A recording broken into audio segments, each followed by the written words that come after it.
जय बोलिए संत शिरोमणि आचार्य भगवान गुरुदेव श्री विद्यासागर जी महामुनि राज की। परम पूजनीय आचार्य भगवान श्री समय सागर जी महामुनि राज की। पूजनीय आचार्य भगवान संघ की। भक्ति की जो प्यास इस मन में रहती है, गुरु जी के दर्शन को हर पल वो निरखती है। भक्ति की जो कभी कम न होगी ये भावना, एक बार हमारे गाँव आओ ना। पल पल करूँ मैं ये प्रार्थना, पूर्ण कर दो जल्दी मेरी भावना। रत्नत्रय की निधि जो तुमने पाई है, यम की खुशबू घर घर महकाई है। रत्नत्रय की निधि साधना में रहते जो रत सदा, ध्यान करते निज का वे गुरु महा। हमको भी दे दो आशीष वो, साधना में साधक बन सको। उपकार जो तुमने किए हम कैसे चुकाएंगे, तुम बिन ओ गुरुवर कैसे रह पाएंगे। उपकार जो तुमने किए हे तपस्वी मेरे गुरु, साधना की मूरत विद्या गुरु। वात्सल्य झरता अमृत लगे, गुरुवर की महिमा हम क्या कहें।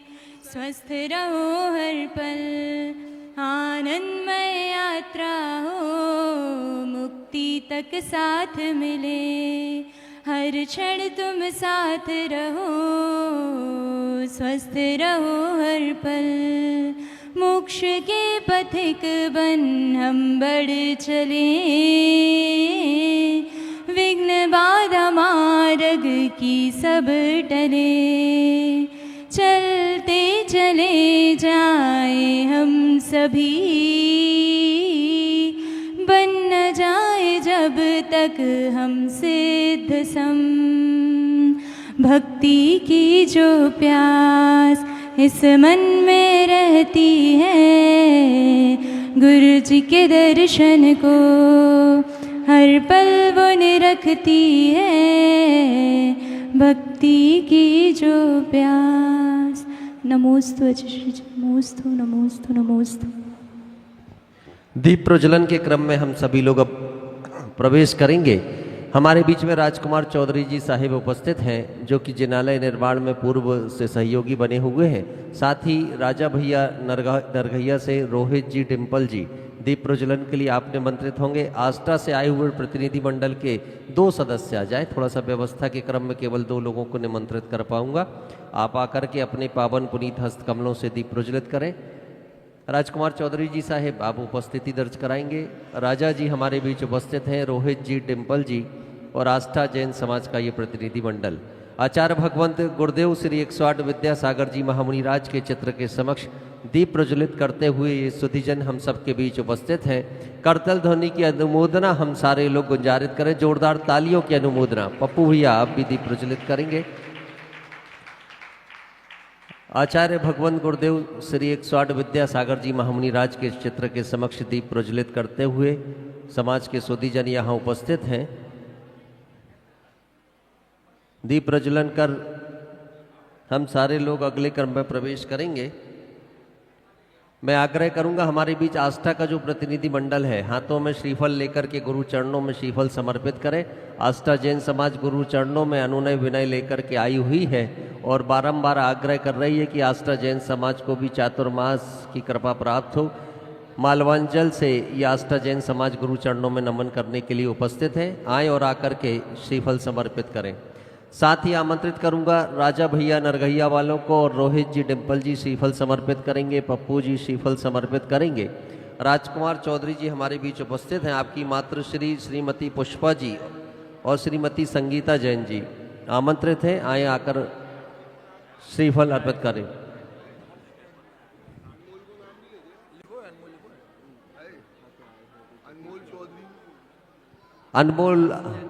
अनमोल जी कृपया जाएं। हर्ष जैन हमारे बीच उपस्थित हैं, गुरु चरणों में श्रीफल समर्पित करके शुभाशीष प्राप्त करेंगे।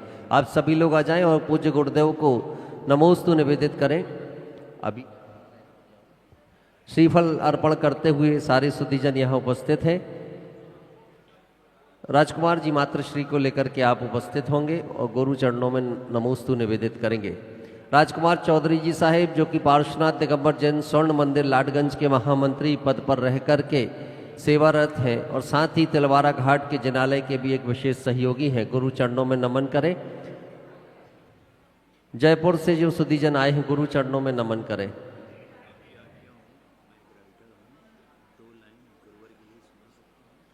अभी करा दें। गुरु चरणों में नमन करें, नमोस्तु निवेदित करें। जयपुर जैन समाज का ये प्रतिनिधि मंडल हम सबके बीच उपस्थित है और श्रीफल अर्पण के बाद सभी लोग अपना स्थान ग्रहण कर लेंगे। अगले क्रम में हम प्रवेश करने जा रहे हैं। आज आचार्य श्री जी को शास्त्र प्रदान करने का और साथ ही साथ पूज्य गुरुदेव के पावन पुनीत पाद पंकजों के प्रक्षालन का सौभाग्य ऐसे परिवार को प्राप्त होने जा रहा है। सर्वप्रथम उस परिवार की चर्चा करूं, कल जिनका सौभाग्य जागा था, राजा भैया नरगहिया वाले, जिन्होंने कल आचार्य श्री जी का पड़गहन करके आहार दान देने का सौभाग्य प्राप्त किया है। और कल जब आचार्य श्री जी का पड़गहन इनके चौके में हुआ तो हर्षित होकर के, आनंदित होकर के तिलवारा घाट के जिनालय के लिए 108 कलश की राशि इन्होंने प्रदान की है। साथ ही इसी चौके में पप्पू भैया भी हमारे उपस्थित थे, जिन्होंने 9 कलश की राशि जिनालय के लिए प्रदान की है। कृपया उपस्थित होंगे। शास्त्र भेंट सर्वप्रथम होगा। भैया थोड़ा सा क्रम में ध्यान रखें। राजकुमार चौधरी जी हमारे बीच उपस्थित हैं। आपकी मातृश्री श्रीमती पुष्पा जी, संगीता जी हमारे बीच उपस्थित हैं। राजकुमार चौधरी जी जिन्होंने इस जिनालय निर्माण के लिए पूर्व में एक बड़ी प्रतिमा विराजमान करने का संकल्प लिया हुआ है और वेदी सहित में प्रतिमा विराजमान करने जा रहे हैं। थोड़ा सा बैठे आप सभी लोग। राजकुमार चौधरी जी साहिब से मैं आग्रह करूंगा, शास्त्र भेंट का अवसर आपको मिलेगा, साथ ही पाद प्रक्षालन का सौभाग्य भी आपके हिस्से में होगा। राजकुमार चौधरी जी, अनमोल जी कृपया मंच पर उपस्थित होंगे और ये सौभाग्य प्राप्त करेंगे। हाँ, समय का सदुपयोग करते हुए हमें दोनों क्रम को संपन्न करना है, शास्त्र भेंट के क्रम को और पाद प्रक्षालन का। सभी लोग मंच पर उपस्थित होंगे। महिलाएं नीचे से करेंगी, महिलाएं यहाँ से शास्त्र भेंट। पाद प्रक्षालन के लिए केवल पुरुष वर्ग ऊपर आ जाए, महिलाएं यहाँ सामने की ओर आ जाएंगी। राजकुमार भैया, महिलाएं सामने से करती हैं, यहाँ पुरुष वर्ग ही ऊपर जाता है। तो सर्वप्रथम शास्त्र भेंट करें, पहले शास्त्र भेंट करना है। बोले आचार्य भगवंत गुरुदेव श्री 108 समय सागर जी महामुनि राज्य की। पूज्य गुरुदेव का शुभाशीष प्राप्त करते हुए ये सौभाग्यशाली श्रावक मंच पर उपस्थित है। संस्कार धानी जबलपुर तिलवारा घाट की धरती पर एक विशाल जिनालय का निर्माण होना है। ये तीर्थ रूपी जिनालय होगा 3 खंड का, और इस जिनालय के निर्माण से जुड़ने वाले वो सुधी श्रावक जो अपनी चंचला लक्ष्मी का सदुपयोग करते हुए पुण्यार्जन कर रहे हैं, आज उन्हें ये सौभाग्य आचार्य भगवंत के पाद पंकजों के प्रक्षालन का मिलने जा रहा है। हम सारे लोग करतल ध्वनि की अनुमोदना के साथ पाद प्रक्षालन के इन क्षणों के साक्षी बनेंगे। राजा भैया आगे की ओर आ जाएं आप। राजा भैया उनके दोनों सुपुत्र मंच पर उपस्थित हैं। रोहित जी उपस्थित हैं, डिम्पल जी उपस्थित हैं, पप्पू जी जिन्होंने 9 कलश की राशि भी प्रदान की है वे भी उपस्थित हैं, हर्ष जी उपस्थित हैं। दूसरी ओर से राजकुमार चौधरी जी साहिब उपस्थित हैं। संस्कार धानी जबलपुर की समाज सेवा की परंपरा में जिस परिवार का नाम सदैव अंकित रहा है, उस परिवार से राजकुमार चौधरी जी पाद प्रक्षालन करने का सौभाग्य प्राप्त कर रहे हैं और गुरु चरणों में नमन कर रहे हैं। लाडगंज ट्रस्ट के महामंत्री पद पर पदासीन है और निरंतर सेवारत है राजकुमार चौधरी जी। अब सभी से आग्रह होगा, आप सभी लोग सामने अपना स्थान ग्रहण कर लेंगे। आज खिमलासा जैन समाज का भी एक प्रतिनिधि मंडल हम सबके बीच आया हुआ है। मैं उन्हें भी निमंत्रित करूंगा, कृपया आकर के गुरु चरणों में श्रीफल समर्पित करेंगे। यहाँ सामने की ओर से श्रीफल अर्पण करके पूज्य गुरुदेव का शुभाशीष प्राप्त करें। खिमलासा जैन समाज भी गुरु चरणों में यही आग्रह लेकर के आया है कि गुरुदेव 2025 की तिथियों में खिमलासा में भी चातुर्मास स्थापित हो, आपका शुभाशीष खिमलासा की जैन समाज को भी प्राप्त हो। इस आग्रह के भावों के साथ खिमलासा जैन समाज गुरु चरणों में उपस्थित है।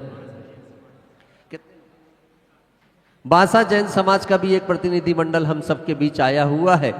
बांसा जैन समाज के शुद्धिजनों से मेरा आग्रह है, कृपया जल्दी शीघ्रता से आएंगे और आकर के गुरु चरणों में श्रीफल समर्पित करेंगे। बांसा जैन समाज भी चातुर्मास की अभिलाषा लेकर के यहाँ पर श्रीफल समर्पित कर रहा है।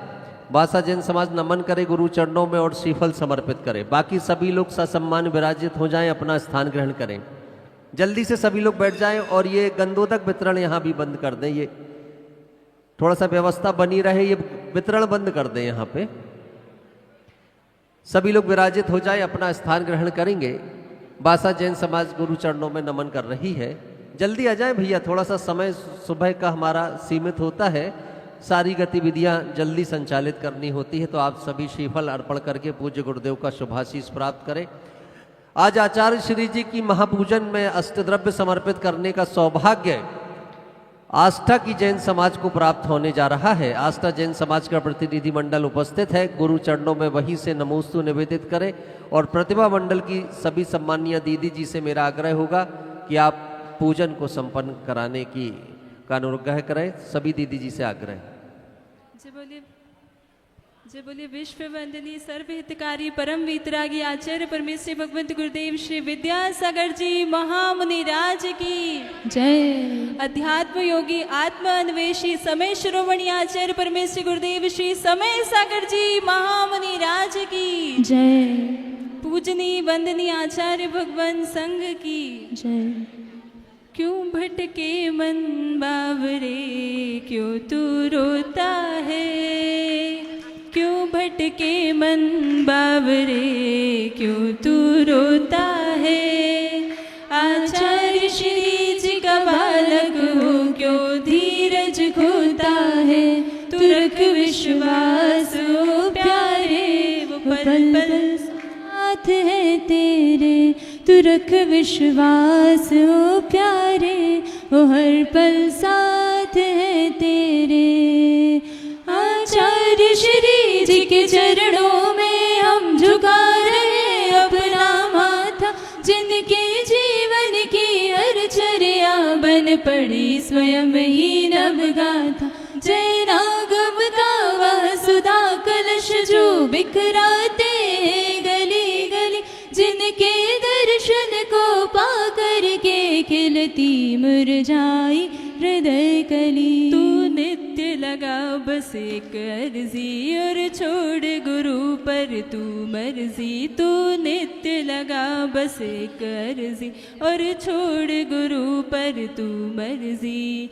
गुरु की मर्जी पर क्यों तू नाराज होता है। आचार्य श्री जी का बालक हो, क्यों धीरज खोता है। तू रख विश्वास ओ प्यारे, वो पल पल सा। ओम रूम परमस्तोत्तर सताचार्य श्री समय सागर जी महामुनीन्द्रेभ्यो नमो नमः। अत्र अवतर श्री विद्या समय सागर जी महामुनीन्द्र नमो नमः। अत्र अवतर संभूषडित्याह्वाननम। जय हो जय हो जय हो। अत्र तिष्ठठ स्थापनम। जय हो जय हो जय हो। अत्र मम हृदय वेदिकायां शाश्वतकालीन विराजमान। अत्र मम सन्नितो भवषट सन्निधिकरणम्। सांसारिक विषयों में पढ़कर मैंने अपने को भरमा, इस राग द्वेष की वैतरणी से अब तक पार नहीं पा। तब विद्या सिंधु के जल कण से भव कालुष धोने आया हूँ। आना जाना मिट जाए मेरा यह बंध काटने आया हूँ। ओम रूमा पूजाचार्य परमेश्वर भगवंत गुरुदेव श्री विद्यासागर जी महाराज परम पूजाचार्य भगवंत गुरुदेव श्री समय सागर जी महामुनिन्द्र सर्वेषां जन्म जरा मृत्यु रोग विनाशनाय दिव्य जलम निर्वपामीति इस क्रोध नल में जल जल कर अपना सर्वस्व लुटाया, निज शांत स्वरूप न जान सका जीवन भर इसे भुलाया। चंदन सम शीतलता पाने अब शरण आपकी आया हूँ, संसार ताप मिट जाए मेरा चंदन वंदन को लाया हूँ। ओम ब्रह्माचार्य परमेश्वर भगवंत गुरुदेव श्री विद्यासागर जी महाराज परम पूजाचार्य भगवंत गुरुदेव श्री समय सागर जी महामुनिन्द्र सर्वेषां संसार ताप विनाशनाय शीतल चंदनम निर्वपामीति स्वाहा। जड़ को ना मैंने जड़ समझा नहीं, अक्षय निधि को पहचान, अपने तो केवल सपने थे भ्रम और जगत का भटकाना। चरणों में अर्पित अक्षत है, अक्षय पद मुझको मिल जावे, तब ज्ञान अरुण की किरणों से हृदय कमल भी खिल जावे। ओम रूम परम अष्टोत्तर सदाचार्य गुरुदेव श्री विद्यासागर जी महामुनिरज परम पूजाचार्य भगवंत गुरुदेव श्री समय सागर जी महामुनिन्द्र सर्वेषां अखंड अक्षय पद प्राप्त दिव्यक्षता निर्वपामीति स्वाहा। इन विषय भोग की मदिरा पी में बना सदा से मत वाला, तृष्णा को तृप्ति करे जितनी उतनी बढ़ती इच्छा ज्वाला। मैं काम भाव विधिवंश हित मन सुमन चढ़ाने आया हूँ, यह मदन विजेता बन न सके यह भाव हृदय में लाया। ओम रूम परम अष्टोत्तर सदाचार्य गुरुदेव श्री विद्यासागर जी महामुनिरज परम पूजाचार्य भगवंत गुरुदेव श्री समय सागर जी महामुनिन्द्र सर्वेषां काम बाण विद्वष्णय दिव्य पुष्पम निर्वपामीति। इस क्षुधा रोग की व्यथा कथा में कहता आया, अति भक्ष अभक्ष बके फिर भी मन तृप्ति नहीं कर पाया हूँ। नैवेद्य समर्पण करके मैं तृष्णा की भूख मिटाऊंगा, अब और अधिक ना भटक सकूं यह अंतर बोध जगाऊंगा। ओम रूम परम अष्टोत्तर सदाचार्य गुरुदेव श्री विद्यासागर जी महामुनिरज परम पूजाचार्य भगवंत गुरुदेव श्री समय सागर जी महामुनिन्द्र सर्वेषां महाक्षुदादि रोग विनाशय दिव्य नैवेद्यम निर्वपामीति स्वाहा। मोहांधकार से व्याकुल हो निज को नहीं मैंने पहचाना, मैं राग द्वेष में लिप्त रहा, इस हाथ रहा बस पछताना। यह दीप समर्पित है गुरुवर, मेरा तम दूर भगा देना, तुम ज्ञान दीप की बाती से मम अंतर दीप जला देना। ओम रूम परम अष्टोत्तर सदाचार्य गुरुदेव श्री विद्यासागर जी महामुनिरज परम पूजाचार्य भगवंत गुरुदेव श्री समय सागर जी महामुनिन्द्र सर्वेषां महामोहांधकार विनश्य दिव्य दीपम निर्वपामीति स्वाहा। इन शुभ कर्म ने घेरा है मैंने अब तक यह माना, बस पाप कर्म तज पुण्य कर्म को चाह रहा अपनाना। शुभ शुभ कर्म सबर पुदल है मैं इन्हें जलाने आया हूँ। गुरु जी के चरणों में अब धूप चढ़ाने आया हूँ। ओम रूम परम अष्टोत्तर सदाचार्य गुरुदेव श्री विद्यासागर जी महामुनिरज परम पूजाचार्य भगवंत गुरुदेव श्री समय सागर जी महामुनिन्द्र सर्वेषां दुष्ट अष्ट कर्म दहनाय दिव्य धूपम निर्वपामीति स्वाहा। भोगों को इतना भोगा कि खुद को ही भोगी बना डाला, साध और साधक का अंतर मैंने आज मिटा डाला। मैं चिदानंद में लीन रहूं, पूजा का यह फल पाना है, पाना था जिसके द्वारा वह मिल बैठा मुझे ठिकाना है। ओम रूम परम अष्टोत्तर सदाचार्य गुरुदेव श्री विद्यासागर जी महामुनिरज परम पूजाचार्य भगवंत गुरुदेव श्री समय सागर जी महामुनिन्द्र नमो नमः सर्वेषां महामोक्ष प्राप्त दिव्य फलम निर्वपामीति स्वाहा। जग के वैभव को पाकर मैं साल मस्त रहा चारों गतियों की ठोकर को खाने में ही अभ्यस्त रहा। मैं हूँ स्वतंत्र ज्ञाता दृष्टा, मेरा पर से क्या नाता है, कैसे नर्ग पद पा जाऊं यह ऋण भावना बाता। तू नित्य लगा बस एक अर्जी और छोड़ गुरु पर तू मर्जी। तू नित्य लगा बस एक अर्जी और छोड़ गुरु पर जो मर्जी। गुरु की मर्जी पर क्यों तू नाराज होता है, आचार्य श्री जी का बालक होकर धीरज खोता है। तू रख विश्वास ओ प्यारे, वो पल पल साथ है तेरे। तू रख विश्वास ओ प्यारे, गुरुवर साथ है तेरे। ओम ब्रूम परम अष्टोत्तर सदाचार्य गुरुदेव श्री विद्यासागर जी महामुनिराज, परम पूजाचार्य भगवंत गुरुदेव श्री समय सागर जी महामुनि, नमो नमः सर्वेषां अनर्घ पद प्राप्ते दिव्य अर्घ्यं निर्वपामैति। उपकार तुम्हारा है, हमें दिया सहारा है, श्री समय गुरुवर जी नाम तुम्हारा है। कि जब से पुकारा नाम तेरा, हमें हर दुख से है तूने उबारा। कि जब से पुकारा नाम तेरा, हमें हर दुख से है तूने उबारा। जिनकी चर्या में चर्चा में श्री मूलाचार्य समाया है, श्री शांति वीर शिव ज्ञान तथा विद्या सागर से पाया है। जयवंत रहो इस धरती पर, हम भक्तों का उद्धार करो।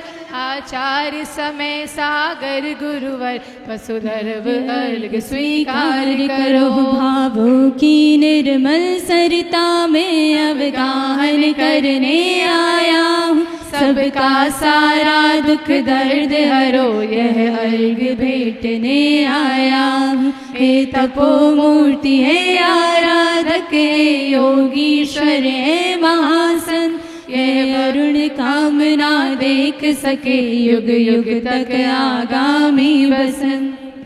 ओम रूम 108 आचार्य गुरु श्री विद्यासागर मुनीन्द्र, आचार्य गुरु श्री समय सागर मुनीन्द्राय नमः। अनर्घ पद प्राप्त जयमाला पूर्णार्घम महार्घम निर्विपामिति स्वाहा। नमोस्तु आचार्य जी, नमोस्तु नमोस्तु। और अब 2 मिनट के लिए आप सबसे मैं चर्चा करूं तिलवारा घाट की धरती पर निर्मित होने वाले उस तीर्थ की, जिस तीर्थ के लिए आचार्य भगवंत गुरुदेव श्री 108 विद्यासागर जी महामुनिराज ने शुभाशीष प्रदान किया। और हम सबको जीवन का एक लक्ष्य मिला कि हम सारे श्रावक मिलकर के अब इस तीर्थ को निर्मित करने का स्वर्णिम अवसर प्राप्त करें।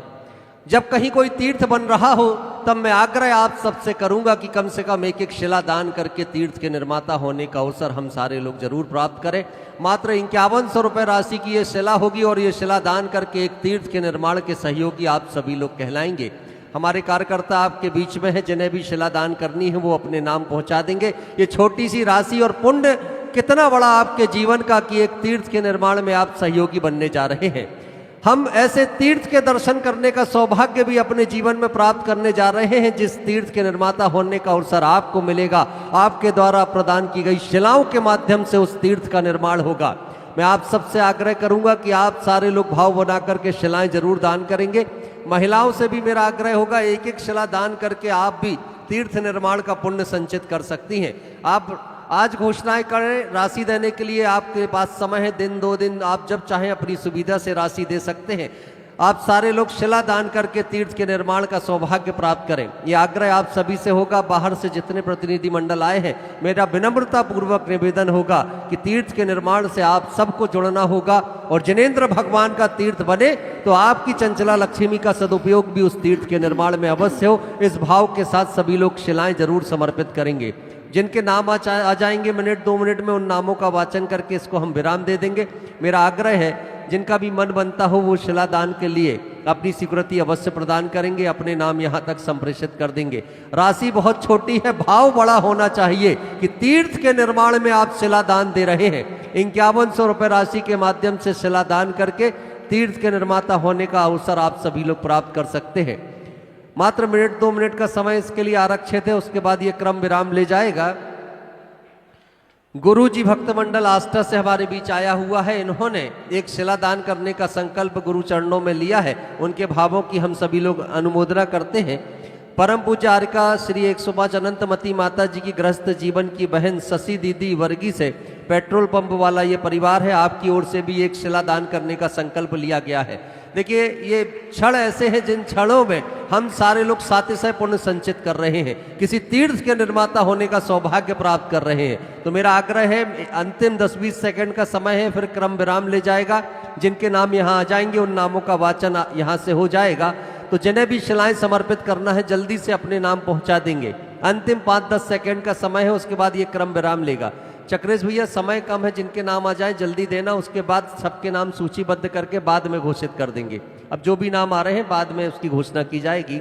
आचार्य भगवंत गुरुदेव श्री 108 समय सागर जी महामुनि राज के चरणों में हम सारे लोग सविनय नमोस्तु निवेदित करते हुए आग्रह करेंगे कि पूज्य गुरुदेव अपनी अमृत वाणी के माध्यम से हम सभी को कृतार्थ करेंगे।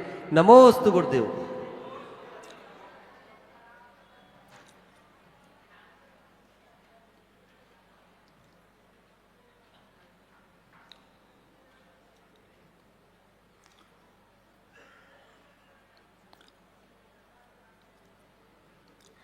ओम नमः शुद्धेभ्यः, ओम नमः शुद्धेभ्यः, ओम नमः शुद्धेभ्यः। मंगलम भगवान वीरो, मंगलम गौतमो गणे, मंगलम कुंदकुंदाद्यो जैन धर्मोस्तु मंगलम। सर्वमंगलमांगल्यम सर्वकल्याणकारकम प्रधानम सर्वधर्माणां जैनम जयतु शासनम। अहिंसा परमो धर्म की, महावीर भगवान की। प्रातः स्मरणे परम पूजाचार्य गुरुवर श्री विद्यासागर जी मुनि महाराज की जय।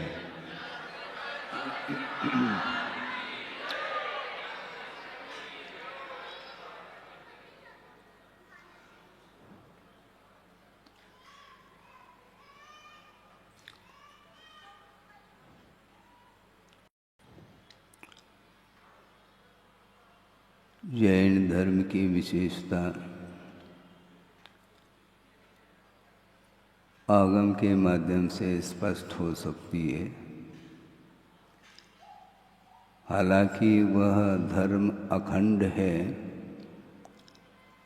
आत्मगत विशुद्ध परिणाम का नाम ही धर्म है, किंतु पात्र की अपेक्षा से उसमें भेद आता है। भिन्न भिन्न पात्रों की अपेक्षा से धर्म विभाजित होता चला जाता है, जबकि वस्तु का जो स्वभाव है वही धर्म माना जाता है। बाकी वस्तु के स्वभाव से अतिरिक्त जो कुछ भी दिखाई देता है वह वस्तु का धर्म नहीं माना जाता, उस वस्तु की अशुद्धि मानी जाती है। वस्तु जब स्वभाव रूप में परिणत होता है उस समय धर्म सामने आता है। नहीं है तो धर्म का जो विपरीत तत्व है, अधर्म जिसको बोलते हैं, जो कि वह भी आत्मगत परिणाम का ही एकमात्र परिणाम माना जाता है। पापमय परिणाम का नाम अधर्म घोषित किया है और आत्मा को पवित्र करने वाला जो भाव होता है उसका नाम धर्म कहा अथवा उसको पुण्य की भी संज्ञा दी है। साधना करने के लिए साधक रत होता है, किंतु गुरु के आलम्बन के बिना वह साधना फलीभूत नहीं होती है। धीरे धीरे विषय आपके सामने रख रहा हूँ और भूमिका हमने बना ली है कि एक श्रवण धर्म होता है और एक श्रावक धर्म भी होता है। श्रवण धर्म की थोड़ी सी चर्चा करके उसको श्रावक धर्म से भी जोड़ने का पुरुषार्थ करूँगा। वो ये है, प्रसंग याद आ रहा है, बहुत पुराना प्रसंग है। शिष्य साधना करता चला जाता है किंतु उसकी व्यापक दृष्टि नहीं हो पाती है और गुरु के माध्यम से ही व्यापकता सामने आती है। नैनागिरी का प्रसंग है। बहुत छोटा सा संघ था गुरुदेव का और उसमें वर्तमान में जो निर्यापक योग सागर जी, नियम सागर जी और भी कुछ साधुगण थे, उसमें मैं भी उपस्थित था। आहारचर्या के उपरांत आकर के गुरुदेव के सामने निवेदन करते हैं कि महाराज आहार निरंतराय हो गया है और कल के लिए उपवास करने की भावना है। इस प्रकार एक साधु ने गुरुदेव के चरणों में भाव व्यक्त किए। उन्होंने आशीर्वाद प्रदान किया। क्रम दूसरे साधु का आता है। उन्होंने भी कहा कि महाराज कल हम उपवास करना चाहते हैं। तो गुरुदेव ने कहा नहीं, तुम्हें उनोदर करना है। अब तीसरे का नंबर आ गया, महाराज कल हम उनोदर करना चाहते हैं, नहीं तुम्हें उपवास करना है। तुम्हारी भावना के अनुरूप हम साधना नहीं कराएंगे, हमारी भावना जो रहेगी वही तुम्हारी साधना में उन्नति कराने में एक कारण बनेगी। क्योंकि साधना करते करते काफ़ी समय हुआ है, एक ही तप को ले करके आप जा रहे हैं, अन्य तपों की ओर भी दृष्टि होनी चाहिए। अनशन तप उसको बोलते हैं, चारों प्रकार के आहार का जो परित्याग होता है उसका नाम अनशन तप कहा है। और ऊनोदर का अर्थ क्या होता है? उदर बोलते हैं पेट को, और जो भूख लग आई है प्रतिदिन जो भोजन लेते हैं उससे कम ले करके आना, यह अनशन से भी यह कठिन तप माना जाता है। भूख लगी है और वहाँ पर पहुँचे हैं, कहाँ पर? हाँ, और वहाँ पर सामग्री, भोजन सामग्री नहीं, भोजन सामग्री बिल्कुल मन के अनुकूल है। इसके उपरांत भी वहाँ पर आचार्य कहते हैं कम ले करके आना। थोवम जी मई, थोड़ा सा भोजन करके आओ। और ये नहीं होता हमसे, इसलिए नहीं होता, अनशन करना इसलिए सरल है। वैसे प्रारंभिक भूमिका में वह भी कठिन है, किंतु करते करते करते उसमें एक आदत जिसको बोलते हैं वह हैबिचुअल होता चला जाता है। इसलिए परिवर्तन करने की आवश्यकता है। अनशन करके वह प्रभु के सामने अथवा एकांत में किसी स्थान पर जा करके वह सामायिक है, स्वाध्याय है, तत्व चिंतन है आदि में वह लीन हो सकता है। वहाँ पर कोई भी भूख की उदीरना नहीं होती, क्योंकि सामग्री वहाँ पर है ही नहीं। और जहाँ पर सामग्री हो, मनोनुकूल हो, और वहाँ पर कम लेकर के आना, ये बहुत पुरुषार्थ माना जाता है, अनशन तप से भी उनोदर तप। लेकिन ये ध्यान रखें, वह भोजन रुच नहीं रहा है इसलिए कम खा करके आना, ये उनोदर के अंतर्गत नहीं आता। ये भी उतना ही सत्य है, क्योंकि रुच नहीं रहा है इसलिए वह भरपेट खा करके नहीं आ रहा है। यदि रुचता है फिर देख लो फिर क्या स्थिति बनती है। तो इसी को बोलते हैं इच्छा का निरोध किया जाता है।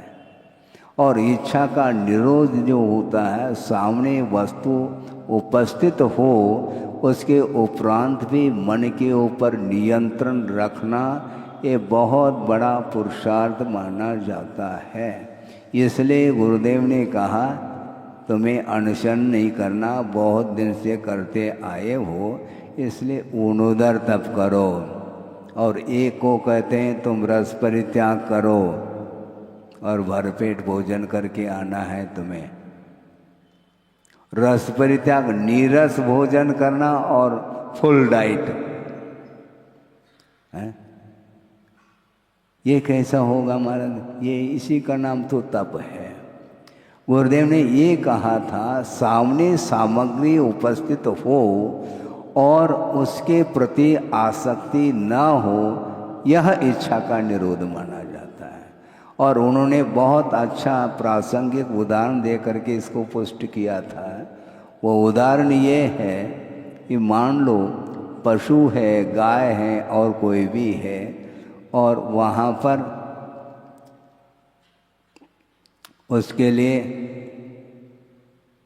क्या हरा हरा घास, घास तो प्रतिदिन खाती वो गाय, उसके लिए खली चुनी जो भी बोलते हैं, और उसको अच्छे एक पात्र में तैयार करके भिगो करके उसको फुलाया गया है। और उसमें थोड़े बहुत जैसे आप लोग बघार डालते हैं ना, उसी प्रकार नमक आदि भी उसमें अनुपात से डाला गया है। और वह पात्र, भरा हुआ पात्र उसके सामने रखते हैं। फिर रखने के बाद आप उठाना चाहो तो सींग दिखाएगी वो, क्यों? सामने है। अब आपने रखा है, बीच में उठा नहीं सकोगे। उसी प्रकार वहाँ पर सामने वस्तु देखने में आ जाए और मन के ऊपर नियंत्रण हो, ये बहुत बड़ा पुरुषार्थ माना जाता है। सामने भूख लगाई है और कोई भी वस्तु नहीं है तो मन अपने आप लग सकता है भगवान के सामने, किंतु वहाँ पर भोजन सामग्री सामने है और बड़े आदर के साथ, भक्ति के साथ वो दे रहे हैं दाता। इसके उपरांत भी नहीं, इसको उठाओ, इसको उठाओ। उठा रहा है क्या? नहीं, यह रस परित्याग है। और उसमें भी मान लो रस परित्याग नहीं भी किया है तो कम लेकर के आना, यह पुरुषार्थ नियंत्रण माना जाता है। इंद्रियों के ऊपर, मन के ऊपर नियंत्रण रखने का नाम ही तप कहा है। ये पात्र के अनुरूप जो है ये होता रहता है। इसलिए ये याद आ गया कि वस्तुतः इच्छा का निरोध कैसा होता है। अंतरंग तप इससे भिन्न है, बल्कि इसमें भी अंतरंग तप सामने दिखाई पड़ता है।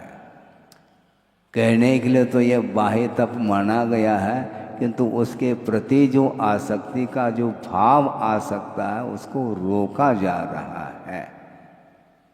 आहार लेना तो है, क्योंकि बिना आहार लिए रत्नत्रय की आराधना हम नहीं कर पाते। शरीरम आद्यम खलु धर्म साधनम कहा है। प्राथमिक कोई धर्म के लिए साधन है तो वह शरीर ही माना जाता है।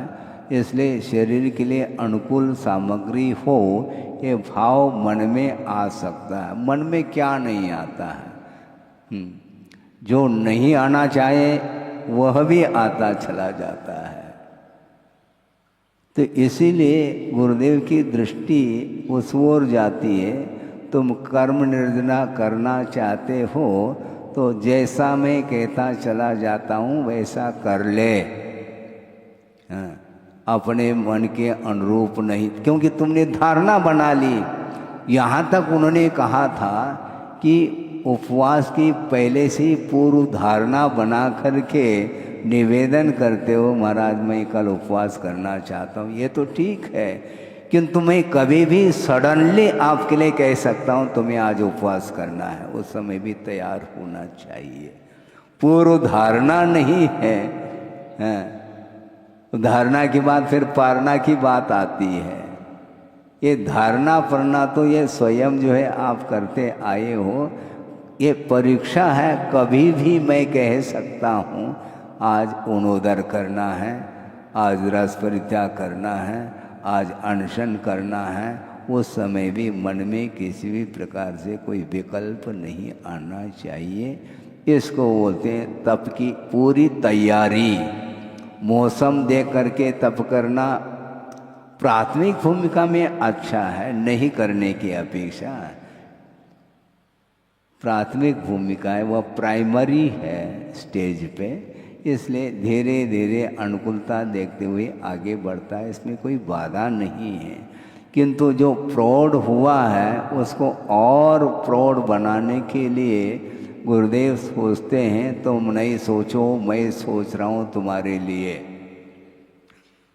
हाँ, तुम नहीं सोचोगे, मैं जो सोच रहा हूँ उसको आपको करना है, क्योंकि गुरु के बिना निर्जरा नहीं हो सकती है। स्वयं जो कुछ भी करते हैं वह अपने मन के अनुरूप करते हैं। हाँ, धीरे धीरे प्रौढ़ता आती है तो उस समय वह स्वयं भी परोक्ष में भी उतना ही वह प्रफुल्लित मना हो करके वह तप आदि करता है, ये बाद की बात है। किंतु प्राथमिक अवस्था में उसको बताने की आवश्यकता पड़ती है। तो इस प्रकार उन्होंने तप को, वो तप करते हैं, वो करें अथवा न करें ये उनका विषय है। आप ये तर्क नहीं कर सकोगे महाराज आप तो करते नहीं और हमारे से करवा रहे हैं। ये ध्यान रखो, मैं समर्थन कर रहा हूँ ये कम नहीं है। मैं तप नहीं कर रहा हूँ किंतु तप को कराया जा रहा है। भोजन परोसने वाला व्यक्ति स्वयं पहला भोजन करता है, फिर परोसने की बात आती है। तो उसी प्रकार वस्तुतः मार्ग को जिसने समझा है और चलने का पूर्णतः प्रयास निरंतर करते हैं और कराने की क्षमता भी उनके अंदर आती है, इसलिए उनकी आज्ञा के अनुरूप, उनके संकेत के अनुरूप हम चलते हैं तो कर्मों की निर्जरा अनुपात से ज़्यादा होती है और स्वल्प करने में थोड़ी, क्योंकि मन के अनुरूप कर रहा है। यहाँ तक उन्होंने कहा था रस परित्याग करना है, मान लो पहले से रस परित्याग मत करो, वहाँ जाने के बाद थाली दिखाई जाती है उस समय करना रस परित्याग है। जो वहाँ पर सामने उपलब्ध नहीं है वस्तु उसका त्याग करना, यह त्याग नहीं माना जाता। जो है उसका त्याग करो तब तो त्याग माना जाता है। तो इस प्रकार यह उनकी दृष्टि है बिल्कुल आगम के अनुरूप, क्योंकि इच्छा का जो निरोध है उसी का नाम तप कहा है। और इच्छित वस्तु मिल नहीं रही है, इच्छित वस्तु सामने नहीं है, उसका मैं त्याग करता हूँ, ये त्याग नहीं माना जाता। सामने हो और लेने का भाव ना हो, यह त्याग उत्तम त्याग के अंतर्गत आता है। कैसे भी हो त्याग की ओर यदि मान लो कदम बढ़ रहे हैं तो उसका समर्थन तो होता ही है, किंतु उसमें भी विकास यदि जल्दी होता है तो वह मन के अनुरूप ना हो करके आगम के अनुरूप यदि वह आगे बढ़ता है तो बहुत जल्दी कर्मों की निर्जरा भी कर लेता है और साथ से पुण्य का संचय भी कर लेता है। ये तो श्रवण की बात हो गई और यह उदाहरण गृहस्थ के लिए भी लागू हो रहा है। हाँ, क्योंकि वैभव के बीच में रहता है रात दिन और इसके उपरांत भी उस वैभव के प्रति आसक्ति का अभाव होता है, तभी वह पुण्यार्जक बनता है। ये ध्यान रखो, हैं? अच्छे से समर्थन करो। कल जिन्होंने 1-8 का क्या होता है आप जानो? हाँ, कलश भी बोलते 108 कलश हैं। धारा छोड़ी जा रही है भगवान के ऊपर, है 108 कलश। उसी प्रकार कल उन्होंने 108 कलश के माध्यम से जो पुण्य का संचय किया है वह 700 पुण्य का संचय उन्होंने किया है। क्योंकि वैभव की कोई कमी नहीं उनके लिए, इसके उपरांत भी उसके प्रति जो ममत्व भाव है उसका त्याग किया है। इसलिए त्याग के माध्यम से ही कर्मों की निर्जरा और पुण्य का संचय होता है। इसलिए उसका समर्थन मैं मुक्त कंठ से कर रहा हूँ। सामने होते हुए भी उसका त्याग करना नहीं है तो त्याग का क्या प्रश्न है। भरपेट भोजन करके एक व्यक्ति ने कहा कि मैं ऐसा भी त्याग हो सकता है क्या? कैसा? भरपेट भोजन कर ली, अब 1 घंटे के लिए भोजन का त्याग। अरे अब भूख तो लगी नहीं, क्षुधा लगी नहीं और इच्छा हो नहीं रही, इच्छा का निरोध किया जाता है, उसका नाम तप माना जाता है। भूख तो शांत हो गया और 2-4 घंटे के लिए भूख नहीं लगेगी, तब तक मेरा त्याग। तो इस प्रकार तो बहुत सारा त्याग आपके द्वारा हो जाएगा। ऐसा नहीं होता, किंतु क्षुधा लगने के उपरांत भी मुझे नहीं लेना, यह क्षुधा परिचय विजय माना जाता है। यह उत्तम तप के कोटि में आता है, उत्तम त्याग के कोटि में आता है। नहीं तो प्रतिदिन आप भूख लगते ही भोजन कर लो, प्यास लगते ही जलपान कर लो और जब तक प्यास नहीं लगेगी तब तक हमारा त्याग है। ऐसा नहीं होता। भूख और प्यास लगने पर भी मुझे नहीं लेना, यह त्याग माना जाता है। यह त्याग की परिभाषा अपने अनुकूल बनाना चाहता है वह व्यक्ति, वह ठीक नहीं माना जाता। हाँ, ऐसा नहीं होता है। इच्छा का निरोध होना चाहिए। और भरपेट भोजन करने के उपरांत कौन सी इच्छा?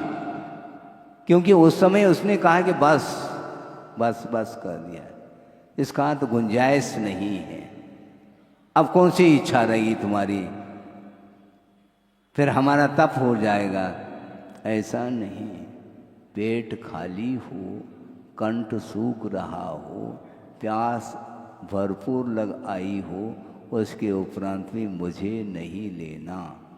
1 उपवास, 2 उपवास, 3 उपवास अपनी शक्ति के अनुरूप वह करता चला जाता है। इसको बोलते हैं इच्छा का निरोध, उसका नाम तप बोला है। और पशुओं का भी उदाहरण आगम में पढ़ने को मिलता है। एक शियार है, होशियार नहीं, शियार है वो, और उसने रात्रि का त्याग उसने संकल्प है उसका त्याग कर रखा है। रात में मैं जल का भी पान नहीं करूँगा और प्यास लगी है और ऊपर देख रहा है अभी उजाला है, दिनास्त नहीं हुआ है, प्रकाश दिख रहा है और वह बावड़ी के अंदर चला जाता है। वहाँ पर अंधेरा देखने में आ रहा है। अरे दिन अस्त हो गया, अब मैं जल नहीं ले सकता।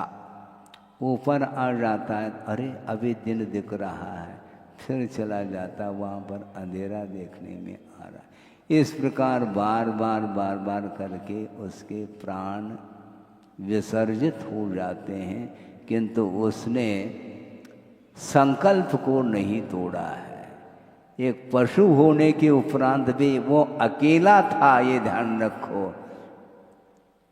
और हम और आप क्या सोचते हैं, यहाँ पर कोई देख थोड़ी रहे, यहाँ पर हम अकेले हैं तो आत्मा तो दिख रही है, भगवान तो देख रहे हैं तुम्हारी चर्या को। संकल्प यानी संकल्प, इसको बोलते इच्छा का निरोध, यह तप माना जाता है। इसमें धैर्य की आवश्यकता है। हाँ, धैर्य कब तक रखे महाराज? धैर्य रखना है। धैर्य की परिभाषा भी आपको हम आगम के अनुरूप सामने रखना चाहते हैं। वह वृद्ध है। वृद्ध कौन होता है? जिसके बाल सफ़ेद हो गए वो वृद्ध है, ऐसा नहीं। वो उम्र के अपेक्षा से वृद्ध माना जाता है, किंतु वस्तुतः वृद्ध किसको बोलते हैं, इस विषय को भी आगमकारों ने रखा है। एक श्लोक आपके सामने रख रहा हूँ, प्रासंगिक है। प्रत्यासत्यम समायातैहि, जिसको संस्कृत आता हो तो वह लगा सकते हैं इसका अर्थ। प्रत्यासत्यम समायातैहि विषयै स्वांतरंजकै न धैर्यम स्खलितम येषाम ते वृद्धा व्यवुदैर्मताः, ऐसा कहा। विद्वानों ने अथवा गणधरादिक भगवंतों ने उसको वृद्ध ऐसा कहा जिसका धैर्य स्खलित नहीं हुआ। किससे? विषय सामने उपस्थित है। स्वांत रंजकई विषयई, मन को रंजायमान करने वाले मनोहारी जो विषय हैं, पंचेंद्रिय के विषय, वे निकटता को प्राप्त हैं। प्रत्यासत्यम समायात ही, प्रत्यासत्य बोलते निकट, सामने सामने उपलब्ध है पंचेंद्रिय के विषय, मनोहारी विषय। इसके उपरांत भी जो धैर्य से स्खलित नहीं है उनको वृद्ध ऐसा कहा है। सुना आपने? इसको वृद्ध बोलते हैं। अर्थात कर्मों की जो उदीर्णा होती है वह 9 कर्म अर्थात ये पंचेंद्रिय की विशेष सामग्री, इसके निमित्त को लेकर के ही कर्म अपना फल देता रहता है। इसके उपरांत भी जो संयम रखता है उसको ग्रहण नहीं करता, क्योंकि हमारा त्याग है, संकल्प है। दृढ़ता के साथ वो संकल्प का वह पालन करता है। न धैर्यम स्खलितम येषाम ते वृद्धाः, जिनका धैर्य स्खलित नहीं हुआ है, मनोहारी पंचेंद्रिय के विषयों के बीच में बैठ करके भी उसको ग्रहण करने का भाव जिसके अंदर नहीं है वह वृद्ध है, ऐसा कहा है।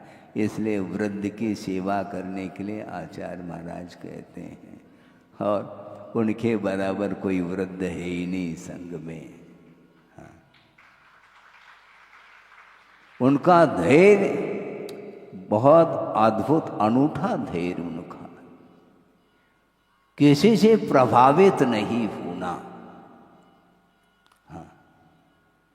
विपरीत वातावरण परिस्थिति विपरीत बन जाए तब भी तटस्थ रहते हैं, और अनुकूल वातावरण भी हो तब भी उसके प्रति कोई इच्छा प्रकट नहीं होती उनकी। इसको बोलते निरीहता। निरीह वित्ति हवे जहाँ साहू, ऐसा कहा है। साधु की परिभाषा है, कदम कदम पर जिसके अंदर इच्छाएं उत्पन्न हो रही हैं तरंगे, तो वह कभी भी साधु भेष को धारण नहीं कर सकता। इसलिए इच्छा को रोकने की बात आती है, श्रवण के लिए कहा जा रहा है, किंतु श्रवण से भी बढ़ कर के काम करने वाले श्रावक भी हो सकते होते। क्योंकि सब कुछ वैभव मिलते हुए भी उसके प्रति ग्रहण का भाव नहीं रखना और आसक्ति को कम करना यह पुरुषार्थ माना जाता है। इसलिए अनशन से भी महत्वपूर्ण उन्नदर को रखा है। हाँ। ये स्वयं के ही परिणाम होते हैं। त्याग के परिणाम जो होते हैं वह किसी के कहने से नहीं होते। कहने से होने लग जाए तो फिर तो कहना क्या, फिर ऐसा नहीं होता। कहने के उपरांत भी भाव आ जाए, ये बहुत कठिन कार्य है। ये साधना बहुत अच्छे अच्छे व्यक्ति भी इसमें फेल हो सकते हैं। इसलिए हमेशा सावधान रखने की आवश्यकता है, ऐसा कहा है। निरंतर साधना करते हुए भी एट ए टाइम कभी भी सडनली कोई भी किसी भी वस्तु से वह प्रभावित हो सकता है, इसमें आश्चर्य नहीं है। क्योंकि मोहजन्य संस्कार आजकल के संस्कार नहीं, किंतु वह अनंतकालीन संस्कार है। उसको डिलीट करने के लिए, उसको समाप्त करने के लिए निरंतर सावधानी की बड़ी आवश्यकता होती है। ये बार बार निरंतर आप करेंगे तो उसमें आपको सफलता मिलेगी। बिना किसी के अपेक्षा रखे अपने आत्महित के लिए वह करता चला जाता है, निरीता के साथ निश्चित रूप से उसमें उत्तीर्ण हो जाता है। थोड़ा बहुत हम करते नहीं और परिणाम इसका नहीं मिल रहा है। महाराज, आपका उपयोग तो परिणाम में लगा हुआ है, आपका उपयोग रिजल्ट की ओर है। रिजल्ट की ओर क्यों आप उपयोग ले जाते हो? लिखते चले जाओ, नंबर आपको मिलेंगे। देने वाला कौन हो सकता है? हम लेंगे नंबर, लेकिन लिखना पड़ेगा आपको। इसलिए फल की ओर कोई इच्छा नहीं। मोक्ष फल प्राप्त ये, और फलम कह रहा, लेकिन चढ़ाऊं क्या नहीं चढ़ाऊं, मुश्किल हो जाएगा। चढ़ाओ जल्दी। है? चढ़ाया हुआ उसको लिया नहीं जाता। इसी प्रकार मोक्ष फल प्राप्त ये, इसको चढ़ाना चाहिए मस्तक को। हाँ, ये नारियल है, श्रीफल है, जीवन भर के लिए इसको समर्पित किया जाता है। इसको बोलते हैं मोक्ष फल प्राप्त ये बहुत कठिन होता है। कठिन क्या है? जो कठिन पेपर होता है उसी में नंबर ज़्यादा भी रखे जाते हैं। हाँ, और उसको भी जिसने लिख लिया तो कमाल कर दिया उसने। खेल नहीं, लेकिन खेल नहीं होते हुए भी अपनी क्षमता के अनुरूप आप आस्था के साथ, धीरज क्यों खोता, ऐसे बोल रहे थे आप, हैं? आचार्य श्री का बालक, और धीरज क्यों खोता? धीरज खोलना नहीं चाहिए, धैर्य रखना चाहिए। बल्कि धैर्य है क्या वस्तु? मुझे कोई आवश्यकता नहीं, मेरी कोई अपेक्षा है ही नहीं, केवल मुझे ये कार्य करना है विश्वास के साथ। क्योंकि लक्ष्य बना चुके हैं। एक बार जिसने लक्ष्य बना लिया और वह पीठ फेर करके दूसरे की ओर देखना वह पसंद नहीं करता। उसकी दृष्टि हमेशा सामने रहती है, अड़ोस पड़ोस की ओर नहीं, बैक साइड भी उसकी दृष्टि नहीं जाती। क्योंकि जिसको छोड़ दिया है, त्यक्त पदार्थ के प्रति पुनः आकर्षण यदि बना है तो उसने छोड़ा ही नहीं, बल्कि यूं कहा जाता है। छोड़ा क्या फिर तुमने? छोड़ने के उपरांत भी पुनः उसी की इच्छा, निदान उसी का कर रहा है मान लो, तो निदान ठीक नहीं होगा उसका रोग का। छोड़ने के उपरांत पुनः वही भोगों की आकांक्षा यदि बनी रहती है तो उसने उत्तम त्याग किया नहीं है। उत्तम त्याग का अर्थ यही होता है, मुझे इसकी आवश्यकता नहीं। क्योंकि यह ग्रहण करने योग्य चीज़ नहीं है, फिर भी आवश्यकता के अनुरूप साधन के रूप में, उपकरण के रूप में उसको ग्रहण किया जा रहा है, बल्कि ग्रहण करना पड़ता है केवल पेट्रोल की अपेक्षा, इससे ज़्यादा कुछ नहीं। ज़्यादा पेट्रोल डालने से स्पीड ज़्यादा बढ़ जाते, ऐसा कुछ नहीं होता है। पेट्रोल चाहिए, पेट्रोल कम भी नहीं होना चाहिए, क्योंकि जल्दी पेट्रोल समाप्त हो जाएगा तो गाड़ी रुकेगी और यात्रा लंबी करनी है तो जितना आवश्यक है ले लो, ओवर नहीं, ओवर नहीं डालना पेट्रोल, जितना आवश्यक उतना ले लिया, किंतु उसके प्रति भी चाव से नहीं।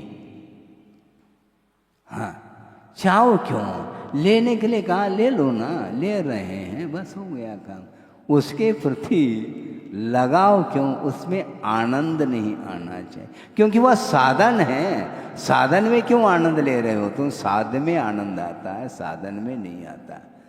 और ये भोजन जो है ये साध्य नहीं, साधन है, इसलिए वह आगम के अनुरूप लेकर के आ जाता है, उसमें वह खुशी नहीं मनाता है। और मान लो मनोनुकूल नहीं मिलता है तो वह रुष्ट भी नहीं होता, म्लानता का भी अनुभव नहीं करता है। ये हर्ष और विषाद, ये जितने भी भाव हैं, ये वस्तुतः साधना में व्यवधान उपस्थित करते हैं, बल्कि ये साधना हो ही नहीं सकती।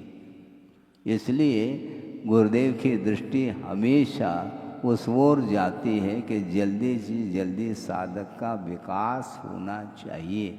इसलिए वो बहुत सूक्ष्म दृष्टि रखते हैं और साधक कहाँ अटक रहा है उसको वहाँ से आगे ले जाना चाहते हैं।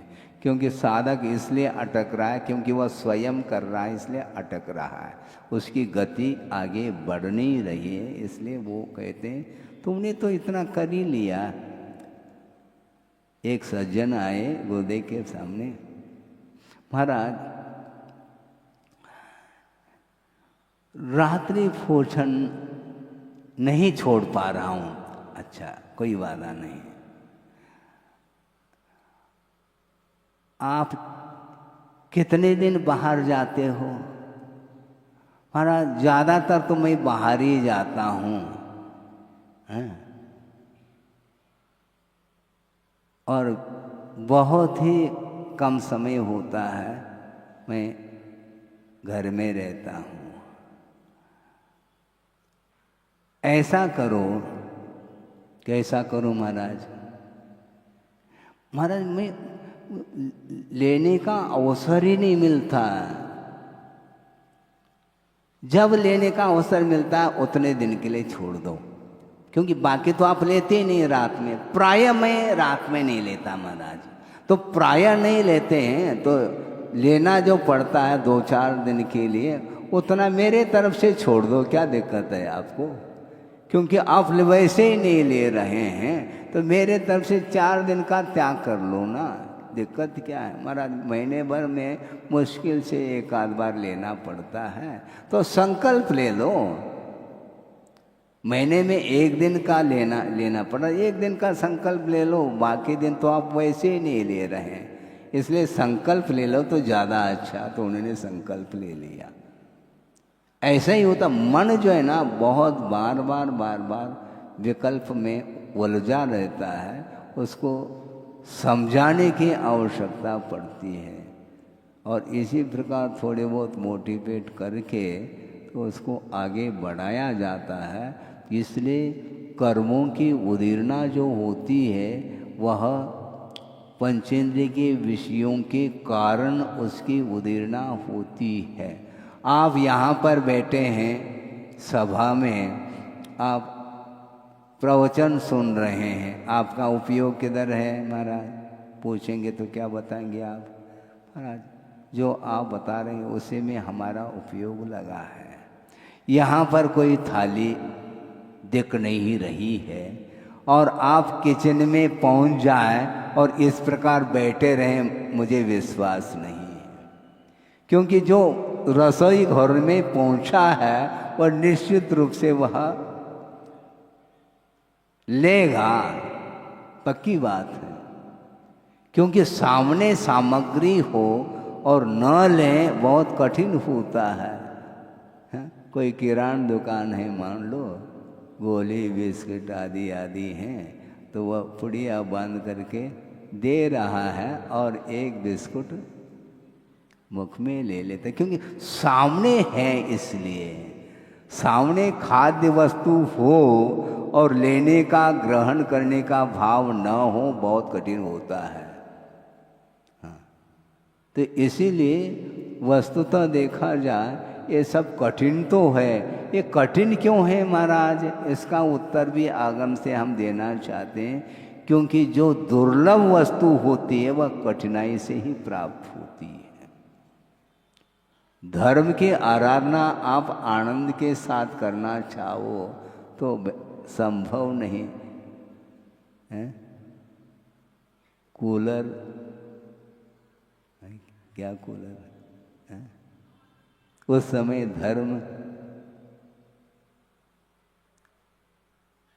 धर्म आराधना करने के लिए वो उपकरण है क्या? बोलो, यदि उपकरण है तो हम भी प्रयोग कर लें। वो उपकरण नहीं है, धर्म साधना करने के लिए वो उपकरण नहीं है। यदि उपकरण हो, साधन हो, तो उसका उपयोग करने में हमें बाधा क्या है? नहीं। प्राकृतिक रूप से जो भी अनुकूलता आपको मिलती है तो वहाँ पर रह करके प्राथमिक साधना की अपेक्षा से साधना करो, ये ठीक है। किंतु आप उसका कूलर का, हीटर का आदि का, फैन वगैरह इनका उपयोग वह श्रवण नहीं कर सकता। हाँ, नदी के किनारे बैठ जाए महाराज, हाँ बैठ सकते हैं, ठंड के दिन में बैठो, तब तो साधना मानी जाएगी तुम्हारी।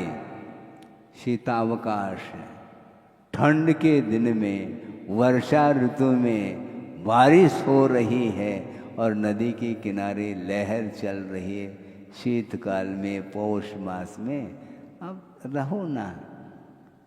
जेठ महीने में तो वह नदी के किनारा ढूंढता है और पौष में वह उस नदी के किनारे को किनारा कर जाता है और भीतर आ जाता है। यही है प्रतिकूल वातावरण, इसको सही नहीं है। और प्रतिकूल अनुकूल दोनों वातावरण में जो समान दृष्टि रखने वाला जो होता है वही साधक माना जाता है। किंतु आप अपने हिसाब से कर लो, कोई बाधा नहीं। हाँ, लेकिन डेली इसी प्रकार पुण्यार्जक बनते रहें तो हमारी दुकान चलती रहेगी। हमारी नहीं, कहने में आता है आपकी ही दुकान है। जिनालय का निर्माण आप करेंगे, निर्माता आप कहलाएंगे। मैं तो दर्शक बन करके देखूंगा, मैं निर्माता नहीं हूँ, ये ध्यान रखो। हाँ, जल्दी जल्दी निर्माण हो जाए ये भावना तो रहती, क्योंकि जितनी जल्दी निर्माण करेंगे उतनी जल्दी हमें दर्शन करने का अवसर मिलेगा। यही प्रतीक्षा है हमारी। प्रतीक्षा का निषेध करते महाराज, ये तो अच्छी बात, ये अच्छी क्षेत्र में प्रतीक्षा तो होती है। सोचो, विचार करो। इसके लिए आपके लिए भी धर्म करने के लिए अवसर है। शुरुआत में यही से हमने प्रारंभ किया था। वस्तुतः धर्म तो धर्म है, वस्तु का स्वरूप माना जाता है, किंतु पात्र के अपेक्षा से उसमें विभाजन जरूर किया गया है। अनुव्रत की अपेक्षा से, महाव्रत की अपेक्षा से, प्रतिमाओं की अपेक्षा से, ये अपने अपने शक्ति के अनुरूप वह करता चला जाता है। यहाँ तक कि पहले मछली को छोड़ने वाला भी वह धर्मात्मा निकला। सोचो, विचार करो कि गुरु की दृष्टि किस ओर जाती है। इसको भी धर्म का क्या स्वरूप है, क्या स्वाद है, उसको चकाना था। तुम पहली मछली छोड़ दो, बहुत जल्दी तुम्हारा उद्धार हो जाएगा। और धीवरोदय आचार्य महाराज ने लिखा है, वह प्रसिद्धि को प्राप्त हो गया। एक पहली मछली छोड़ने के कारण उसका विकास हुआ, वह स्वर्ग पहुंच गया। सोचो, विचार करो, ये भी कोई त्याग है महाराज? यही तो परीक्षा है।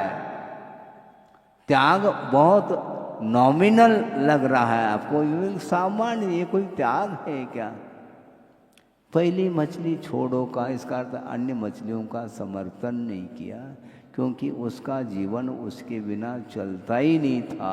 इसलिए त्याग की बात जब हमने सामने रखी तो उसने साहस करके पहली मछली को छोड़ा और परीक्षा हो गई, और परीक्षा में उत्तीर्ण हो गया वो। इसको बोलते हैं धैर्य। परीक्षा में उत्तीर्ण हो गया, खाली हाथ लौट रहा है, क्योंकि बार बार पहली मछली बार बार उस जाल में आ रही है और उसकी पहचान उसने कर ली। चिन्ह कुछ किया था उसको, कपड़ा आदि उसको बंद करके, तो इसलिए बार बार वही मछली आ रही है। और सुबह से शाम तक हो गया। बस उनने सोचा किंतु संकल्प तो दृढ़ रहेगा। हाँ, सुबह से शाम तक भोजन नहीं, पानी नहीं, कुछ नहीं, और वापस लौट रहा है, और वो दरवाज़ा बंद है, दरवाज़ा खोलने की बात नहीं, तो बाहर ही दालान में सो गया। और रात में सर्प आकर के उसको काट लिया। कहाँ पहुँच गया? स्वर्ग पहुँच गया। महाराज इतना सस्ता है? हाँ बिल्कुल, कर तो लो, सस्ता क्या है? धैर्य होना चाहिए। यहाँ पर भी धैर्य की बात आ गई। इसमें तर्क करोगे तो वह कुतर्क माना जाएगा। महाराज उसने तो त्याग कर लिया, फिर बाद में सर्प ने काटा है, ये धर्म का फल ऐसा क्यों है? ये धर्म का फल नहीं, अतीत में जो पाप का अर्जन किया था उसका एकमात्र फल है, एक निमित्त है। और मरना तो था, सबको मरना है, किसी न किसी निमित्त से मरण को प्राप्त होता है। किंतु वर्तमान में उसने धर्म की, अहिंसा की उपासना की थी अपनी शक्ति के अनुरूप, और आस्था के साथ उसने उपासना की थी। यह आस्था का, विश्वास का यह फल है। धीरज क्यों खोता है? काय को खोएगा वो? क्योंकि आचार्य श्री का बालक था, वो धीरज खोया नहीं उसने, और पहली मछली छोड़ दी, यानी छोड़ दी। अब उसको ग्रहण करने की बात नहीं, और उस संकल्प के फलस्वरूप उसका उत्थान हुआ। कालांतर में जाकर के वह मोक्ष का भागी बनता है। इस प्रकार संसारी प्राणी का जो भी पतन हो रहा या हुआ है, वह पाप के कारण हुआ है, अधर्म के कारण हुआ है। इसलिए अधर्म का सहारा छोड़ करके धर्म का जो सहारा लेता है, निश्चित रूप से उसका उत्थान अनिवार्य रूप से होगा। कब होगा, क्या होगा, इसकी चिंता न करें, किंतु निश्चिंत हो करके धर्म की आराधना अपनी शक्ति के अनुरूप करोगे तो वही विश्वास के बल पर उसको वही वस्तु प्राप्त होगी जो अनेकों आत्माओं ने प्राप्त कर ली। अर्थात सिद्धत्व की उपलब्धि जो होगी वह धर्म के ऊपर विश्वास और अपनी शक्ति के अनुरूप आराधना करने से ही उपलब्धि होती है। सभी को इस प्रकार की सद्गति अथवा मोक्ष की प्राप्ति हो, इस पवित्र भावना के साथ अहिंसा परमो धर्म की जय। बोधि समाधि परिणाम शुद्धि स्वात्मोपलब्धि शिव सौख सिद्धि चिंतामणिम चिंतित वस्तुदाने त्वां वंदमानस्य ममास्तुते। परम पूजाचार्य गुरुवर श्री विद्यासागर जी मुनि महाराज की जय। पूज्य गुरुवर 108 आचार्य भगवान श्री समय सागर जी महाराज की जय। समस्त मुनि संघ की जय। समस्त आरिका संघ की जय।